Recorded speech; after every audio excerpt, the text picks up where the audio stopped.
Welcome.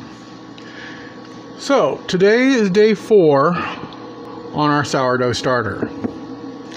Now, like yesterday, as you can see, it is separating the whey from the rest, but it looks a little different, and you can see some bubble activity rising up.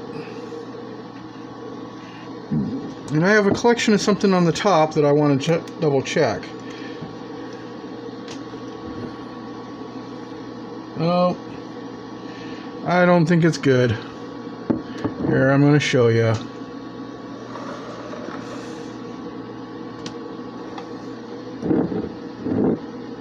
You see that scum right there in the middle?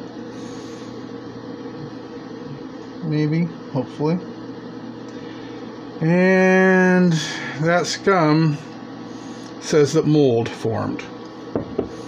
So this is exactly what we didn't want to have happen. So I guess it's a failed sourdough starter this time.